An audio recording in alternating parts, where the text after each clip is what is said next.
Hi, everybody. This is the Filmmakers Room. My name is Andrew Hernández. I'm your friendly filmmaker. And with me, we have a very special guest today. I'm so glad. We have Victor Rivas.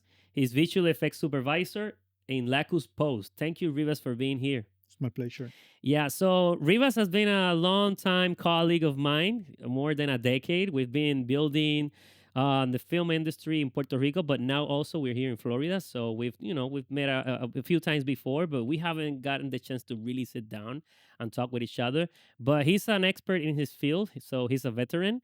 And today I got a few questions because I'm curious. My students are curious, and we gotta want to learn about a little bit more about VFX and all of that world. And also technology has improved a lot, right? It's not stopping, it keeps growing. And I'm pretty sure you got a few neons on where it's going, where we at, and also what are we supposed to do about it. Of course, if we have to learn certain tools, or we just have to keep working together as a team. And I think we can explore all of that. I think the first one is, because now we're here in Central Florida, is there a VFX industry? And I know that it has to be many ramifications. It's not just like visual effects and only one job, right? Like, is there a industry? Can one be part of it? Can one not be part of it? What skills do you need to be part of that? How is it doing? How is it working? Tell me a little bit more about that. Or you can maybe start, how did you ended up here in the Florida industry here? Well, the first of all, I come to Florida in 2021. Before that, I was working in Montreal, in Canada, working with MPC films, with different kind of feature films as well for the one only Ivan, where we won for the best visual effects, the HBO Awards, and nominated for the Oscars. Nice. And also, Congrats. yeah, thank you. And you know, after Montreal, the pandemic situations, I moved to Puerto Rico again. And then I decided to move to United States because before the United States, I was working with a company called New York Unity Studios. And then, after Hurricane Maria in Puerto Rico have an electricity problem. And I remember like yesterday, I tried to send them, the shots per day, and I remember that I have problem with electricity. And remember the supervisor told me, "Hey, Victor, everything's going. What's going on? Everything's good."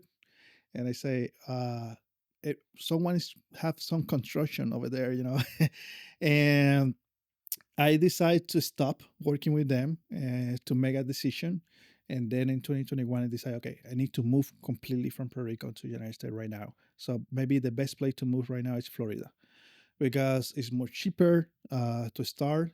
Because one of my dreams first was to be in New York or California, but it's more expensive.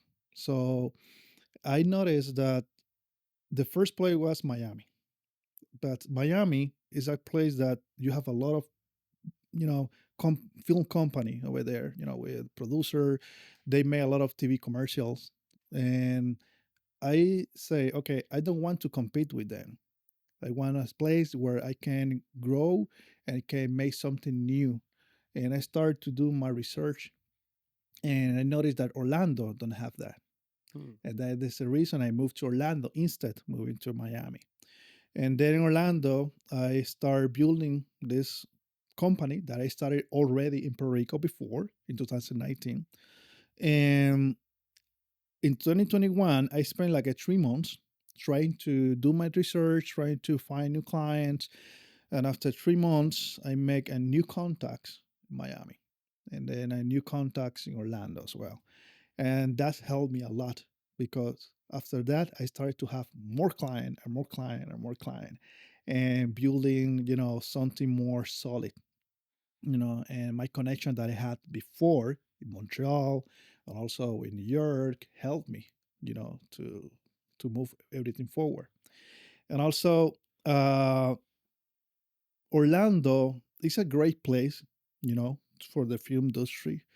The situation is that Orlando, if you want to move forward everything, you need to learn every step to teach to the client, to teach to those people that want to be part of this, because the film industry Orlando is not the same like Georgia or New York, or California. It's so different, and it's more like an indie film. Can you expand on that? Like an indie film. No, no, no. The difference.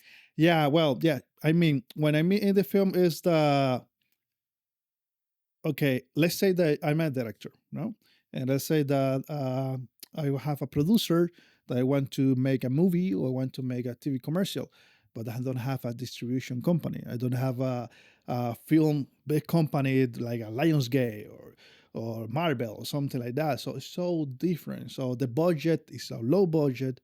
It's a different than a big budget we see every time in a movie, in a big movie in this case. So when you working with indie films, the process on doing post production, the visual effects, they don't have too much knowledge sometimes. And you need to teach them how to make the process easier for them. I'm curious. So is that similar to what is already? So where is the activity at? Is was going to be my question. Is it similar, less or more, or similar to what is happening in Puerto Rico now? To be honest, Orlando has less. Really? Yes, because Puerto Rico, that's a good part of Puerto Rico that I really like it. I remember in Puerto Rico, we have a different kind of cinematographer. Younger war, the younger and the veteran. The good part of Puerto Rico, they always trying to making movies. They don't mind if it's a short film, documentary, a feature film, but always they are making something. Orlando don't have that. So there's more activity in the island. We can definitely dive that. We're gonna go there, but I don't want to interrupt your already going story. But that's gonna be one of the prime topics we're gonna discuss. So, but let's go. Let's continue with your story. So yeah, so that is the reason I think that Orlando, since 2021 until now, has been challenging. It's not easy, and most of the client that I have been working on is outside Orlando. They are located in Georgia. They're located in New York. They're located in Canada, California. London. So the client that I be working in Orlando is because they come to Florida to say, hey, we have a film production and we need a VFX supervisor on set. And they call me to say, hey, can you provide your services with your VFX kit for a few days? I say, yes, let's work together. Let's do business. But in during that process, the post production is moving outside Orlando. They're Mm. doing the post production in other areas. So yeah, local Orlando. Is it looks like you will think it's a place that you will go and it will already have like this huge industry, everything set up. And this is gonna sound cheesy, but maybe because of the theme parks, you see Disney, you see Universal, you see all this stuff, and you say, well, yeah, something's happening there. But then now you mentioned me that you have the first VFX company, and basically then you're building an industry. You're creating the activity. So does it have to do something that when you come here with this mind thought, or you're basically starting out something new? No, my mindset was to start something new, from ground up. I gotta tell you something. Before the road strike, well, I think before and after, between 2023 2024, I have a call for a director told me to make a post production, and they told me, hey, we have a feature film that we need to do for 10 months, and I have to take the decision because Orlando don't have visual effects company, to build everything from the ground up, and I had to call different kind of artists, and that was the difficult part because most of the artists or the visual effects that have a lot of experience, they are located in Georgia, New York, California, Nashville, different areas. But Orlando don't have that. Orlando have full sail, yeah, universities, but they're students that they're learning, to be better. And what I had to do is I had to call a combination on artists located in New York, located Toronto, Canada. I have called people from India and people from here, Orlando. But I remember it was like three artists I called from Orlando. And I started to build something, and try to show them the process. And at the beginning, it was so difficult, to because I had to create the tools. I had to create a workflow pipeline, with different kind of culture, different kind of artists, and it was a challenge. But at the end, everything succeed, and was something that I learned a lot because the position that I had to take in those moments was as a head of 2D, a visual effects supervisor, and when you don't have this kind of industry of visual effect like for example, let's tell you something. ILM, Industrial Light Magic, is located in California. They have a lot of experience with a lot of artists. They have this kind of school inside that they can maybe teach to the new people, new artists to learn their tools. Orlando don't have that, so I have to create something very similar, you know to teach those artists how we can implement those workflow pipeline to the feature film that we have to do during 10 months. Wow. When you're telling me this, and obviously I feel surprised, but it's not because I know you're capable of doing this and more. It's because you will assume that you come to Orlando and there's this huge industry where I'm saying, right? But Orlando, what you're doing is you're creating now that Orlando becomes like a headquarter, and from here you receive mainstream media, you receive international clients, foreign clients. You're building a grid, but it's a more multitasking international grid. It's not like only local. Yeah, that's something I really love because in my own experience working with different companies, when you work, for example, with the Mill, MPC, Framestore, ILM, you work with different kind of artists around the world, and you have a different kind of culture, and you need to understand, how to work with them or with different departments, and that is something I really love to do. I don't love to maintain always the same people in the same area. And I'm going to tell you why. The reason is if you have the same people all the time locally and you want to express some new ideas, sometimes more difficult to have everyone in the same place. I Mm. know what I mean. Yeah, For yeah. example, let's say that I have an idea that I want something Spanish from Spain, but I have an artist that is from Spain, so I can call that artist, say, "Hey, we have a show for you that maybe we have some shots that is in Spain, and I know that artist is from Spain. It's gonna give me the treatment that I want." Yeah, it makes sense. you know so it's so different. So that's the reason when you work in the visual effect, it's a combination of different culture and artists that can create the result that the director and this case producer wants. Yes, I definitely agree with that. And also, I think there has to be like a little bit of a hybrid. Like, there's also some type of task that I maybe want to feel like my creative team is, we have something, built something together.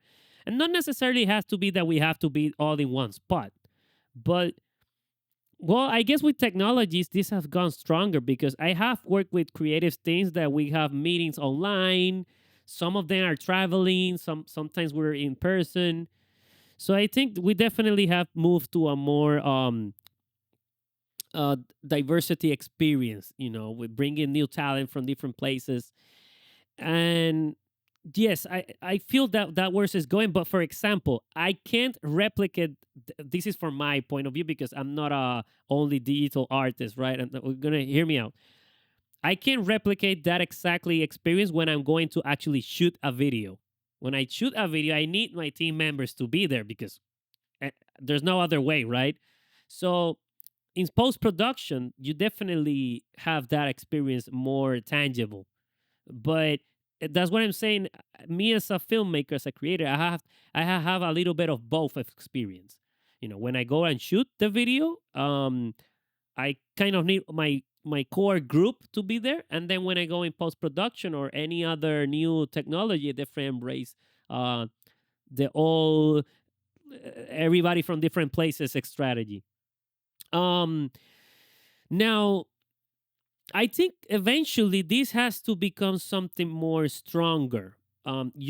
You already been here in the game. You're building something, but I think this is going to get over time more solid, more foundation. You're gonna be one of the pioneers. Obviously, we're welcome to having more talent, more people, more creators. The idea is to create a whole industry, right, in this area. Or is it? Do you want it to stay like locally, small talents here and there, or do you vision yourself like having our own Central Florida, Orlando, Florida industry? Uh, I don't see myself doing the same thing, to be honest. I am this kind of person that always I want something more, you know. Okay, let's see. I started from below, as a PA in 2005, and working and with every step, learning more and more and more. And right now, I've been working as a visual effects supervisor, in different kind of TV show. My next steps that I really want to do, and that I'm thinking is like a director, Hmm. you know, because I want to do the same thing that other directors did with other films.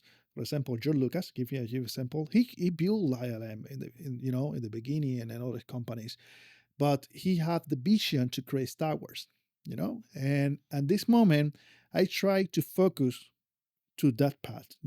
I want to do that.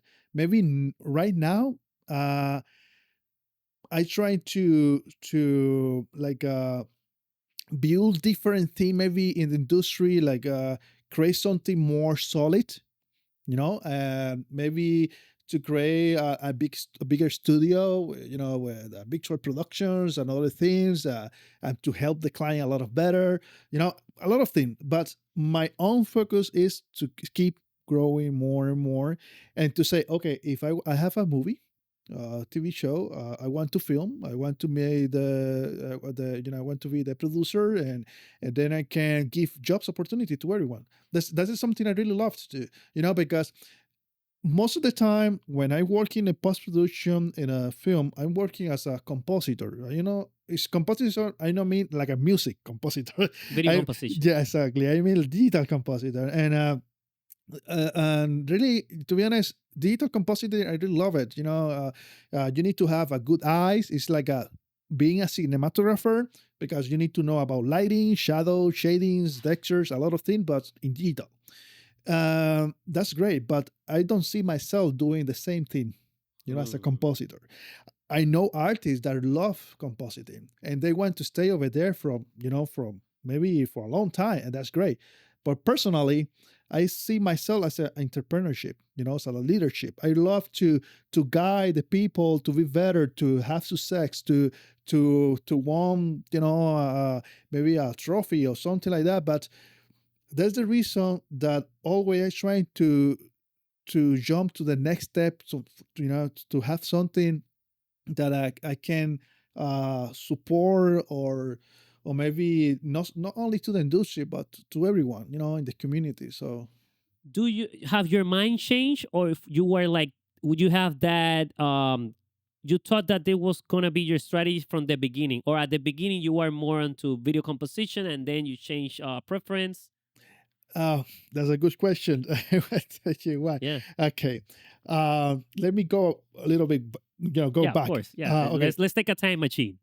Yeah, Back to the Future. Let's go. Okay, in the 90s, my father had a company. He with computers. He make computers with this big screen. Monitor. Diskette. And I remember seeing my father doing that every time, and learned. From very child computer. And 98, 99, I remember when I saw a Matrix for the first time, and I say, oh, I want to do this. This is so different. This is not Toy Story. This is different. And I remember after Matrix, I started to learn more and more about the film industry and visual effects. And then I spent like a 4 or 5 years trying to learn myself a 2D animation first, drawing, in paper, doing my animation, the 12 principal animations. And then I started to learn, my first 2D animation was program was Flash 2.0. Flash 2.0. And then 2005, I jumped to 3D toward Blender. I remember Blender 2.27, and then with Maya. And my own goal from the beginning was to work with ILM. Mm, That's what my goal. Not is My goal was not to have a company. It was to work with ILM. got it. My vision was, oh, I want to work with ILM. But the situation is the economic situation. I not, I come from Puerto Rico. My background is different. The culture, Language. the language, yeah, a lot of things. Yeah. For example, the people who living in United States from for a long time, they have more opportunity. They have a company. They have a university. I don't have mentors before. And I had to do it everything by myself. Read books, and so on. So Give us a break. Okay. Ah, got it. See, so and I had to read everything by myself, to learn everything by myself. So after a few years, in 2009, I decided to study cinematography. You know, and then between 2010 9, I decided to say, okay, let me do maybe computer engineering to combine engineering, combine art, and combine cinematography. But uh, after trying to to take a flight to a United States, but with the economic situation, I say, okay, I need to start from somewhere. I need to do something because I want to grow up. I want to to be part of the visual effect industry. So in 2012, I decided to make my first company called Barita Filmica. wow. And then that was the obligation that I had to start learning about leadership. I started learning about business. I started learning everything from scratch, and then I had to learn a lot of things, and I make a lot of mistakes as well. And that's gives me the opportunity to know a lot of people in Puerto Rico, in this case, from TV commercial agencies, post productions. In 2014, someone called me and said, "Hey, Victor, I know you know visual effects, and maybe you want to be part of blockbuster film." I say, "What kind of films?" And they tell me, Captain America: Civil War." Just a normal flick, nothing Yeah, crazy. yeah, and then I was part of the Captain America Civil War on set that we filmed in Santurce, Puerto Rico, doing a lot of photogrammetry, for the extension 3D for the post production process, and was so great. I was so happy. And I remember end of the day, someone called me and say, "Who is Victor?" And I say, "I'm here." And I say, "Yeah, you, Victor, you did a great job on set, and you work as everything we request." And say, "Yeah, this is me." And I remember everyone was on the on there. The PA was on there, and everyone turned their head like, "Who is this guy?" Yeah, and I was like a little shy. Hey, yeah, it's me. And after Captain America Civil War, the door started open more and more and more, and then I started working other feature films, like Keanu Reeves on replicas, other films like Dos Caminos, and so on. And then in 2018, 17, I closed Barita Filmica for the Hurricane Maria. Oh, geez, I see. That's You when you know, did the jump, and that's why you reopened a company here. exactly, I was exactly. gonna ask you, like, where's Barita Filmica now? I was gonna ask you because why did you change them? And obviously it clicked because it happened the same to me. My business is still in Puerto Rico because I cannot, just take it here. Exactly. So that's the reason Hurricane Maria closed my tree, closed the company that I had for many years. In 2018, I had to close I think it was in May. And then I tried to start everything from from scratch again, from the ground up. And someone called me, with some connection I had, to do a TV commercial. Say, hey, Victor, do you want to be a director, to do two commercial for until college?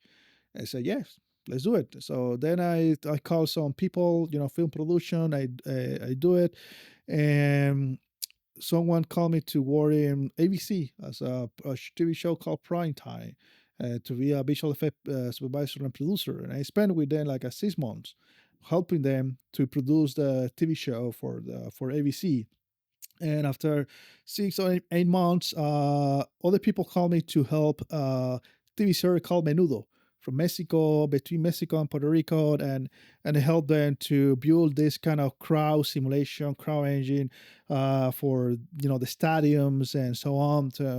And 2019, I think the same years in August, I decided to move to Montreal. And Mm. then I Montreal was my first time outside of Puerto Rico, working in the film industry. And I remember that when they told me to give, my first movie was Maleficent, and also the Sonic. But my first day I was so happy, and I don't know what happened. They decided to change the show, completely, and they say, I'm gonna give you something called Noel. What is this? Yeah, it's a Christmas movie. Yeah, yeah. And then the situation is, I think that they make a huge mistake with that, because they have like 2 weeks to finish the show. And I was trying to learn something completely new. Remember, Puerto Rico don't have this kind of workflow pipeline that have Hollywood or other big companies. I learned so different. I have a different kind of background. And I remember the first week and 2 weeks was like a nightmare for me. I was trying to learn the tool as much as possible, faster. Or And grinding. Huh? Grinding. Exactly. And then they decide, because I asked to the producer, say, hey, can I have a better show that I can learn, all the tools completely? And say, yes, we have one show called The One and Only Ivan. And they give me that show, and for my surprise, we won for the best visual effects. Got it, got you it. know, and that was cool, because for my resume, So uh, you were what have you been your achievements? Is the nomination for the Oscar, right? yeah, the nomination for the Oscar, the one only Ivan, and also the HP Awards for the. Nice, nice. Let's have a checkpoint here. I have a lot to say, because this is an amazing story. First, I remember the first time when you're starting out as a student, you're trying to figure out your place in whatever in the film industry. You kind of try it all. I remember I downloaded it's not Maya, it's the free one. I forget the free. It's the software you can download for free to do 3D. Blender. I remember I downloaded Blender and I started playing and I say, okay, if I go deep in this rabbit hole, it's gonna take me for years to master it. I thought to myself at that moment, and I was just doing like a, a sphere. And said, you know what, I'm not going this rabbit hole. So I took other decisions. But I will assume you have to go through so much grinding to learn this craft. It's just outstanding what you have done. But now you're trying to move on to other stuff. That's why I did ask the question. Like, that has to be a transition over time that you. But obviously, this is the thing that took you here. Yeah, Yeah. yeah, and that's the reason that. At least economically, it got you here because it got you higher, it got you in the industry. Yeah, absolutely, absolutely. But that's the reason that I fell in love about the leadership. Mm. Because with Barita Filmmaker 2012, I had the obligation, as I said before, to learn all of that stuff. Not just like an artist. You Yeah. know, and that's the reason that my mindset changed completely. Mm. And when I, when I, moved to Florida, in this case, I say, okay, I want to be something more, something else. Yeah. And then I say, okay, maybe let's focus myself as a leadership. Let's focus Yeah. myself Yeah. as entrepreneurship. And that's the reason that I took that. Yeah, and it worked for you. Obviously, you're kind of already an entrepreneur. You have your own thing going for you. You have already hired people, and I think that goes with the progression of everyone. For example, I started out as an editor. I edit a lot at the time. I always tell my students that I try a little bit of everything. It took me until I was like 28 to set to myself, you know what? I kind of want to be a producer, but I have no money, so I'm gonna be the most broke producer ever in life. But this is my dream. I want to be in the leadership skills. Now you also learn other crafts. Like for example, I ended up also being a screenwriter. But you learn crafts that obviously push whatever your main goal is to perfect your leadership umbrella. Now, also, I think you and me have something in common. I definitely identify with you when you mentioned where we were both in this tiny little island that at the time we couldn't figure out anything that Hollywood was doing. You know, we're so far, let's say, at that moment, like in the 90s or whatever, 2000s, we just really don't know, but we really want to know. We're really hungry. We have ambition. And for anybody that's here in Orlando listening to this, you have so much opportunity. You just need to be hungry. You just need to look out there to, go for it. And it's somebody's obviously anybody that's listening to us from anywhere. Um, this is for the people that they are daydreamers. You can't be just sleeping waiting for Hollywood to come for you. I don't care if you're from LA or I think there's nothing happening there. Everything's now in Orlando, Georgia, right? So I don't care if you're there, but if you're not hungry for this, because I think we can maybe argue that if we were, let's say we were in the mainstream industry, right? You and me, and yes, we landed all the jobs, all the gigs, whatever. But the leadership stuff you're mentioning, that spark wouldn't have gone to blow because it was because we were so hungry about it and we didn't have access to nothing. We had to figure out to do it ourselves. And that's the leadership stuff you're talking about. But you definitely now are going into a route that is, let's talk about indie filmmaking, right? Indie producing. You are definitely a creative producer in your case, right? And in our case, does VFX tying VFX with indie?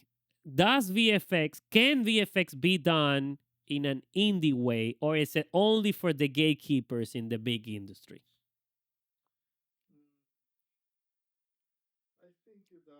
And this is a very, I will say, be careful what you answer. Be very not careful. Be very strategic because be very specific because trust me, I have had a lot of two dreamers that they don't really know what they're going up against when we talk about VFX. So that's why I'm asking an expert to answer this question. Well, one of the things I'll always suggest, to everyone of the filmmakers in the is to from the beginning. Okay, let's start. Let give you an example. Let's say that you have a movie, and you want to film that you have a visual effects on it. If you don't know how to do it, do not proceed to do it. The more or maybe a smart move is to call someone that really knows how to do the process, you know, and sit with that person from the beginning beforehand. Say, okay, I have some explosion, I have some visual effects over here. How we can do it? How much gonna be?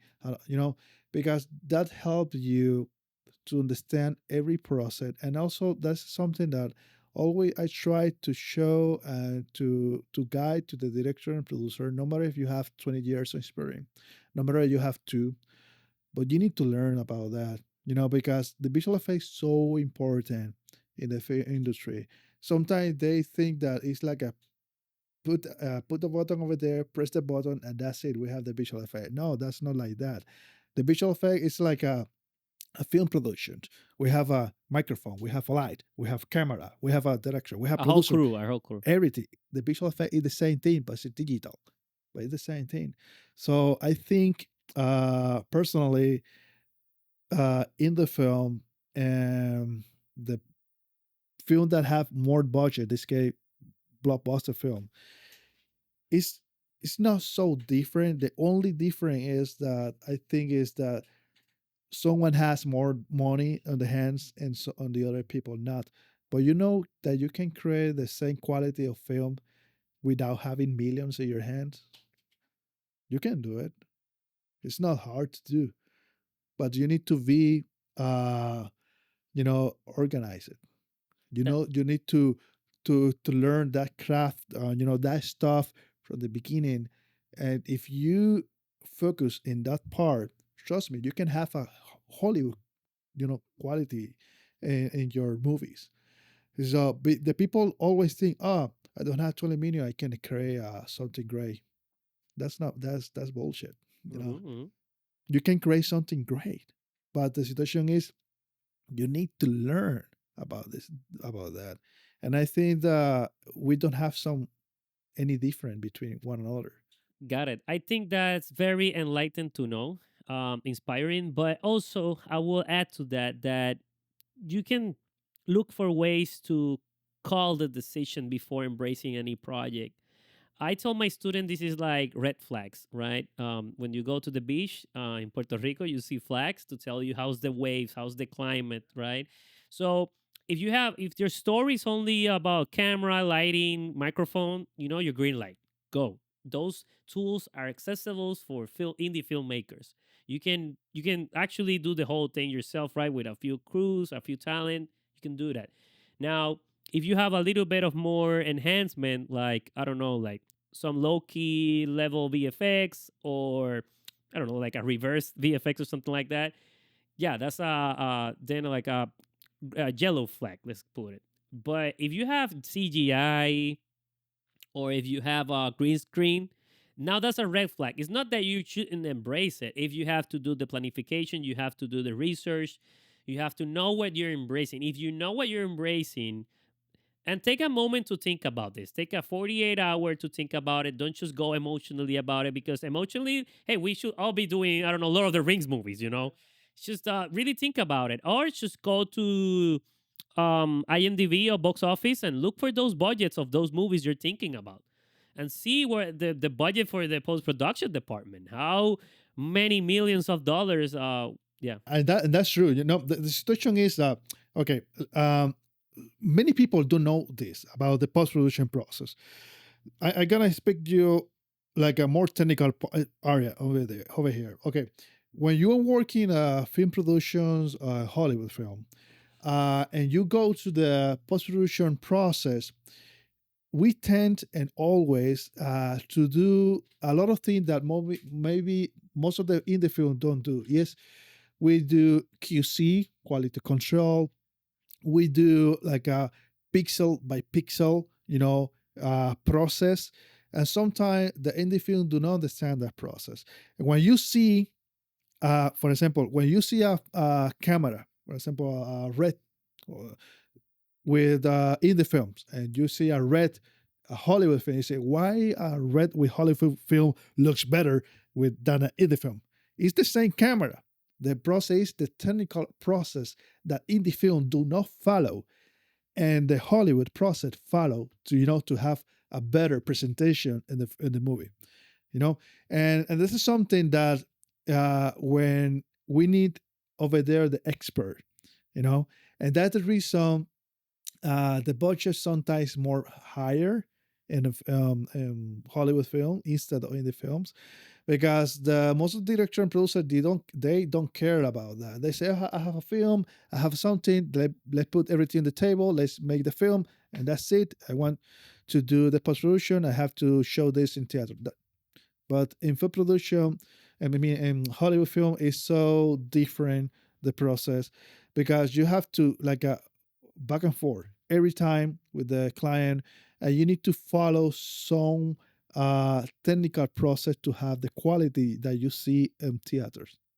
Yeah. And that's the reason the difference of the budget. When we see a budget, and sometimes it's more expensive in Hollywood film than in the film, it's about this kind of quality that we have to follow every time. Yeah. Now, putting in my shoes of that person, let's have an hypothetical situation, right? Of a filmmaker, and this is the story of my life. I'm a friendly filmmaker, a casual film. And by the way, subscribe if you're watching this. Go and hit like in the comments because this is just an ordinary filmmaker talking here.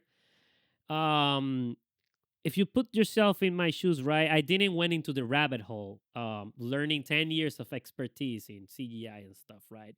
So I do rely on the creative process. By the way, that's my favorite part as a leadership. Working as a creative producer with creative team, I really enjoy that. I really love social people. Now, when I go around telling a story, I have, because of where I come from. I wasn't Hollywood. It was just from the middle of a little island in the Caribbean. Yeah. So because of that, I have to become at the beginning just a traditionalist, right? I just grab the camera, grab the mic, the old-fashioned way, right? In any case, it's not even fair to say that because by my time there were already digital cameras, and I'm very grateful for that because if it wasn't even for that, I wouldn't even be here. Okay, so it's not that I am against technology or anything because I really embrace the digital. Now, in that spot, um I will have to choose between traditional special effects or going for a more visual effects. Now, help me answer that question for any situation you can come up with, especially with today's technology that definitely is more accessible. We can even talk about AI, but you know where I'm going with this, that I can, for example, go for a monster the old fashioned way. And I did it like that. I did a epic fantasy short film, and I did a humanoid tree the old fashioned way. Now, with today's technology, there's definitely more different takes you can have on it. So it's basically the war between practical effects, between new modern edge technology VFX. Okay. Always, I encourage to the director to go more using special effects. Yeah? Yeah, when you're working in a film and you combine more like a special effects, it's not the same like a visual effects. It's totally different. Go ahead. I didn't explain it. Go ahead because maybe there's students. What's the difference between the two? Okay, visual effects is everything that we do digitally, in under one computer. So we can do explosion, we can do car crash, we can do everything by a computer. Special effects is everything we do on set, like a rain, explosion, real explosion on set, smoke, and so on. And that's the real difference. So we have a specialties people that really do a special effect on set. So when you are filming something, you see an explosion on set, that's a special effect. That's not visual effect. Visual effects, everyone is behind a computer working on. So I think, personally, and that's my point of view as a BFX supervisor, always say if you can do it on set, do it on set. I think it's gonna be more. It's not only cheaper, but also it's gonna be more photorealistic, because when you do everything on CG, it's more complicated sometimes to replicate the real life. We can do it. Always we can do it, but the situation is the process is more, we have to work more in details, and sometimes if you want to replicate a human in CGI, it's not too easy to do it. Maybe you can spend months, trying to refine that area. So if you have a monster, like you mentioned something like a sample, do it on set. Create the hair, create everything, and then you can use the CGI, or this case the visual effects, and combine some a technical process with the special effects, or in this case the makeup, and then you can have a better look in the movie.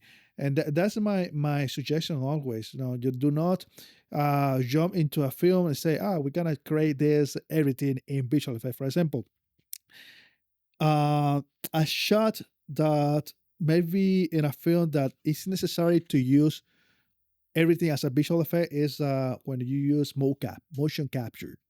For example, Ninja Turtles. Those they use motion capture to create the movement. So it's necessary to use visual effect over there. Sometimes it's more complex to use a real props, than maybe to use the motion capture. because you use the motion capture, you can move everywhere. The actors can have more flexibility in the hands and so on. But when you're working, for example, in a monster, as you mentioned, that have hair, you can create that, and then we can maybe refine that in CG, to have a better result. Yeah, also going into that same direction, you've been around for many years learning this craft of between the two, right? You've been going for full on CG or also enhancing the special effects. Um, but I've seen kids today, young kids, young people doing great stuff digitally, amazing stuff sometimes. And obviously, experts also go very good. And I see technology has gotten so much better over time. So when you knew that your skills were getting better, do you owe that to your, and I say today in the present, all of these years, how much percentage of that was you being creatively intelligent, getting better? And how much percentage of that was the technology also getting really good? Uh, I think 70% and the 30% in technology. Yes. Can you elaborate? Why do you think it's like that? Okay, the situation is that everything needs to be done by a human being, and technology is technology, always, is getting better and better. But think about this: if we have the situation that the technology stop, or maybe remove the technology like an AI from the people are trying to use AI these days, what do you think gonna happen? You know, so you're gonna stop working because you don't We'll have be the out of jobs.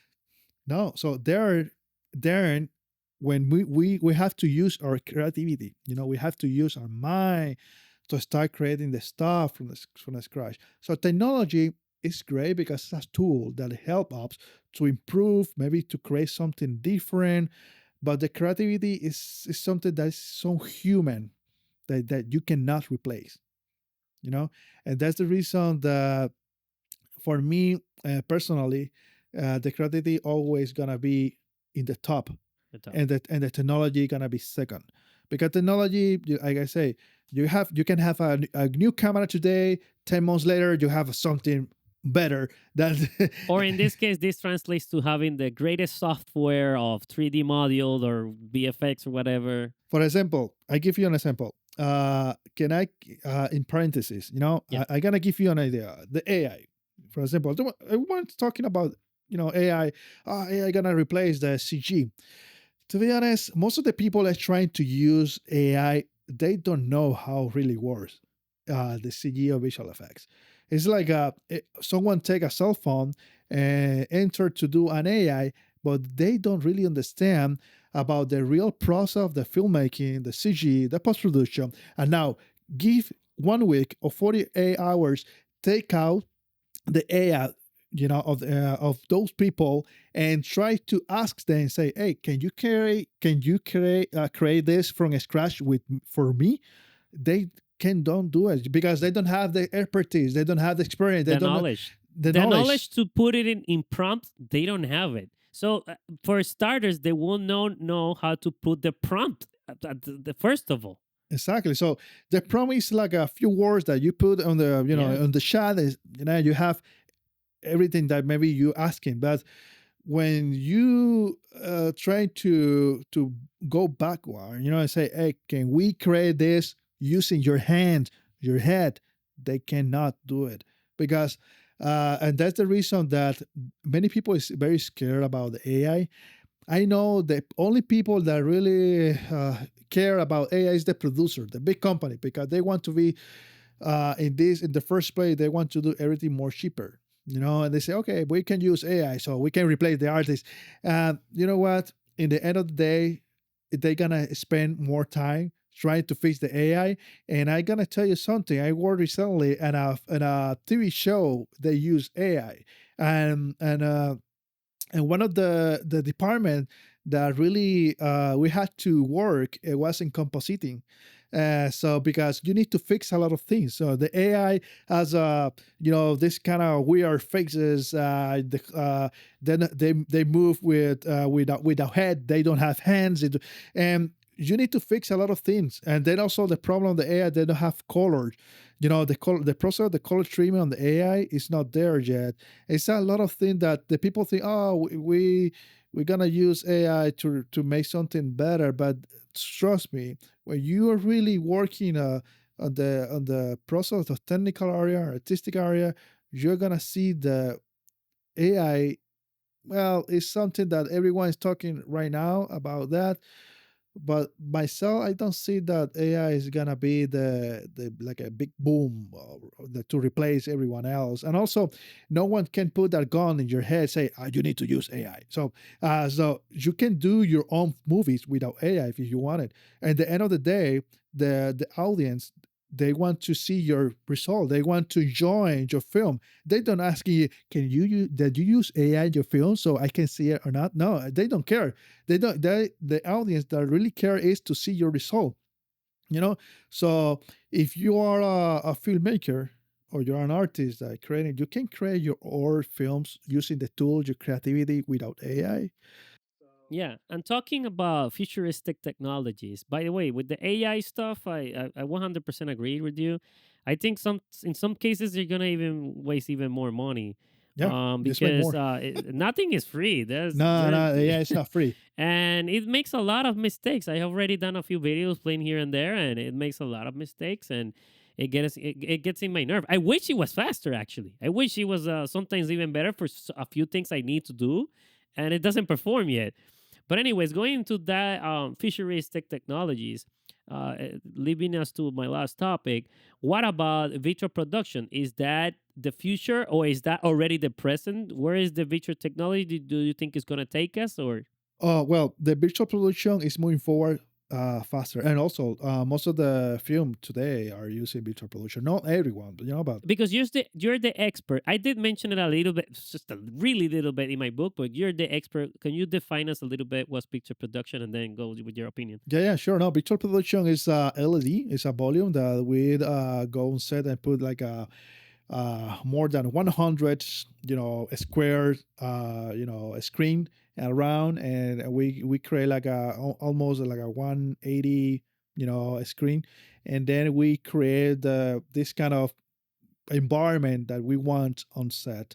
That's the visual production. Also, we can see visual production in the news. When you see the news in the television and you see the reporter with trying to, hey, we have a hurricane, that's our visual production. I never thought of it that way. Now you broke my mind. Yeah, that's a visual production. Everyone say, oh, visual production is new. No, it's not new. It's It's not. just been since the beginning of time, since the screen with the car driving Yeah, and the exactly. It's not new. So the situation is that right now, everyone's trying to, to make it add a big deal. exactly and add visual production to maybe to make something more faster on set.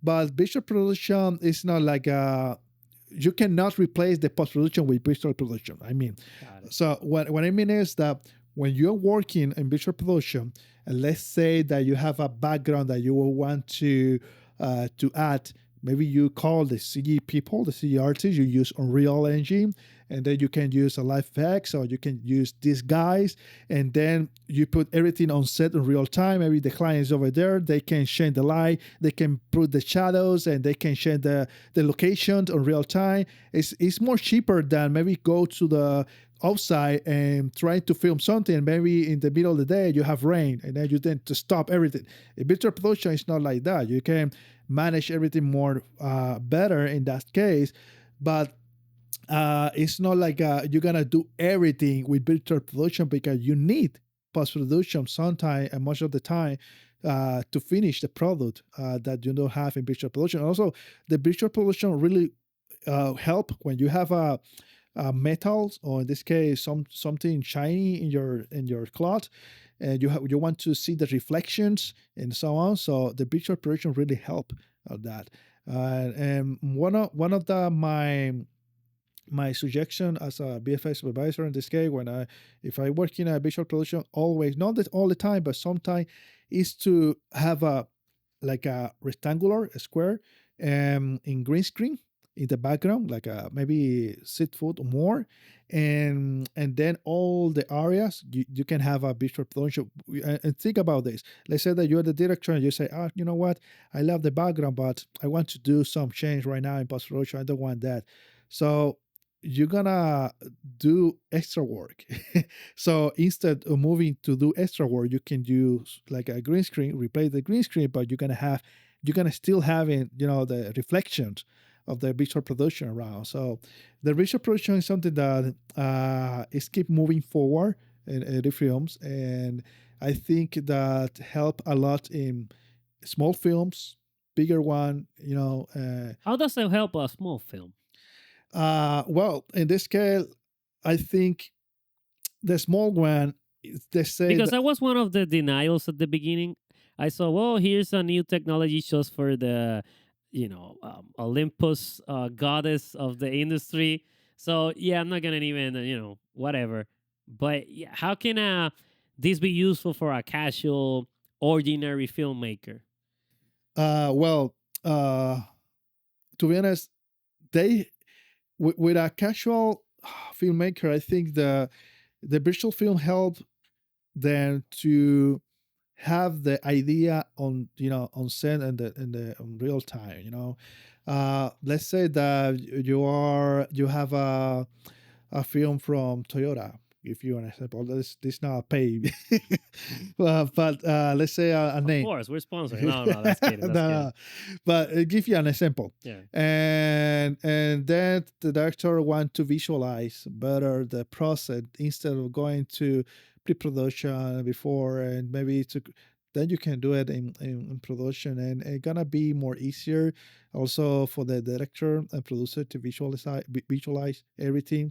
And I think the visual production can help everyone in any departments. Oh, yeah? Or yeah, you can use visual production in music, you can use visual production for I see. TV commercials, you can use visual production for film, in the films, in everything. So for a podcast as well, you can use visual production for a I podcast. saw it. I saw it. Did you saw the Interstellar one? Yes, they use visual Wow. production for that. Impressive. Yeah, so I think And then visual I saw them picking up the sand because you have to pick up it. yeah, But that's a good interaction about the digital and the practical getting together again.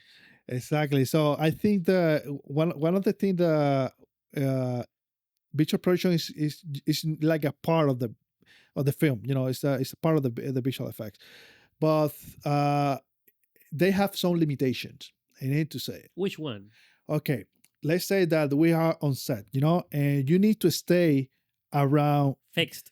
Yeah, exactly. You cannot move the camera to the top. Say, hey, I want to take the, someone That jumping. weird bird shot. Exact. No, no, no, no. Yeah. We need to stay only in those areas because that's a visual production. You need to stay over there. You cannot move the camera like a crazy man. And that's the reason when we have like a work between visual productions and sometimes work between on using green screen or blue screen on set because in green screen we can move the camera over there. We can put marking tracker over in most of the area. You don't have this kind of limitation to move the camera. In visual production you have limitations, and that's the reason for visual production is good. For example, if you are driving a car and you want to have a reflection in the windows, you can use visual productions. If you want to have, for example, Mandalorian, an environment behind, that's great. But if you want to have a sequence, that you may be following the actors. Does that happen? Like, now I'm curious. Does that happen? Like, a director saying, "Hey, I want to do this shot," and you're like, "That's not gonna happen here." No. You need to be very careful, about that. I can see it. I can see it. Somebody has the idea. Oh, let's do a bird shot or something. Yeah, and you need to have very, very, very careful of that. So yeah, one of the things that you can do, if you want to move forward without limitations is that you can use the picture production, move the camera to the top, but in post production you need to merge It emerged. the extension with the picture production, then to have this kind of sequence in one shot. Thank you so much because everybody has been talking about how great is virtual production. This is the first time I hear the cons, right? And I kind of knew because we're filmmakers, we kind of know, but hearing it for the expert, it solidifies your thoughts.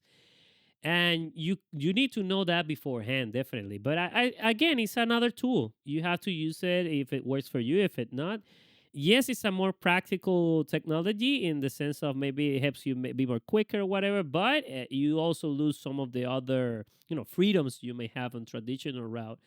It's interesting. I never saw that one coming. Thank you for giving me Yeah, that sure. And information. also the one more thing Yeah. about the visual production is that the good part of when you're working with CG, and that's my own opinion, I prefer to work with CG inside of visual production using real instead of using an image, you know, because you never know if you want to change something, in the during the process. If you have a one image over there, it's gonna be very complicated to change the image. So I think having Unreal, you can, like I say, hey, I want that light, I want a blue light, I want a Yes. yellow light, and say, okay, gonna do it, and you're gonna do it right now, over there. So I think that's the good part But of now I using have a Unreal. for dummies question. Yeah, I'm sorry, I'm so that's okay. but I have to now make the question. And this is for dummies again. This is me asking the question. Um, is it only LEDs that can make the virtual production, or for example, you can also go green screen? And I'm gonna tie another question to that question, the same but in another direction. Do you need to have Unreal Engine to call it virtual production, or is it all I don't know? No, no. Okay, let Okay, me tell you the yeah, difference. yeah. Say it, please. Okay, we can do visual production with green screen, you know, but the situation is that you cannot have this kind of details that you want to do. For example, visual production, we can have visual production here, but you're gonna see that maybe in your clouds, your eyes, you're gonna have the reflections of the visual productions. In green screen, we don't have that. In green screen, you need to create that from scratch, and that's sometimes if you create a green screen with visual production with green screen, I mean, you're gonna see that maybe the character is off. It's not like a well integrated to the shot because those detail is not over there, right? And now with virtual production, you can have those details. Mm, You see, and that's a difference between one or the other. Also, the green screen, you don't have this kind of limitations. The green screen, you can move the camera to everywhere. got Uh, it. Yeah. the visual production, down, you can do that. So that's a different thing that you have over there. And also, What about the Unreal Engine? well, that's the other case. The Unreal Engine is something if you want to make like a change in the moment in real time, but it's necessary to use Real Engine. For example, let's say that you have a 3D program, let's say Blender, and you mentioned it before, and you want to create HDR image, HDR image like a high dynamic range image, the 360 image, you render the image, maybe you put maybe the camera moving, and then you can say to the technical person, hey, can we project that to LED? And then you can use the image to LED without using the real, and then we can use this program called Disguise, or we can use the program called Live FX from scratch, or we can use also Nuke. They have a new software right now. I think it's Nuke. It's it's new for visual production. Sorry, I don't remember the names right now, but they have a new software for visual production as well. And so you can use those software to project your image without using Real. So it's necessary to use Real. Great, Victor. This has been a master class on all of the things you have talked: CGI, virtual production, AI. You're definitely one of the pioneers, not only in Puerto Rico but now here in Orlando with this all this new technology that is coming in, building the industry, being an entrepreneur. Thank you so much for all of the knowledge you share with us, me, my students, or anybody that is watching, and also encourage people, to follow what they're feeling. They want something, they can achieve it. You have an amazing, uplifting story yourself. How do you became to be? And I will assume because all of that, maybe people want to follow you and want to know more about you. Where can they find you? Where they can reach you? Not only to also obviously learn more about your story, maybe some of them want to even work with you. So Yeah, sure. Everyone can find me on LinkedIn. Always over there. LinkedIn. So yeah, you can enter the LinkedIn, put Victor Rivas. You're gonna see visual effects supervisor, head of department. So that's me. And also you can find me in Lacus Post. So you can enter www.lacuspost.com. That's my website of my company as well. And also you can find me in NDB Pro. So you in NDB Pro, you're gonna have my emails, address as well. So yeah, always I am very open to help everyone. And yeah, that's there you go. Something else you want to add? for the students. They want to to learn the visual effects and the filmmaking is that never give up. Always try to learn everything. Do not focus only in one thing. Always try to learn about every department. You never know when you need to do it. You never know. So try to learn about, but be one of the best in one of those areas. Let's say that you are a filmmaker and you know how to produce a film, you know everything, but be the best in one area. So That's true. I think that that's the one of my That's a super great advice. I tell my student all the time, and don't force it. You that one you choose, you really have to be passionate about it. yeah, sure, obviously Yeah, because imagine me trying to do at that the what was the software blender. Blender. I wouldn't make it. Trust me. I give it a shot and say no, this is not for me. But you have to try it out to see if you like it, or at least to be willing to have this conversation like you and me. Because I understood everything you're telling me because I did a little bit. It's sufficient for me to talk with you and we can communicate each other. But it's a big industry, it's a big umbrella. You will definitely find your place in society, in the filmmaking world, in video making, it doesn't even have to be film. Maybe it's commercial, maybe it's TV. Somewhere, someplace, somebody needs your skill, and you will get paid for it. Hopefully, right? And that's the most important thing. So, everybody, this has been a great episode. Thanks you for being here with the Filmmakers Room. Remember to subscribe, follow, like, comment, ask questions. We will do our best to reach out. And also, you can follow me at Andrew Hernández Director. We're everywhere. Me and the podcast is on YouTube. We're on Instagram, everywhere. So listen to future podcasts, or we already have our more episodes. And thank you so much, Victor. Thank you so much. Thank I you. hopefully will see you again and see where you're at and see where you're up against at the future. I'm sure you have many good projects going on. So thank you.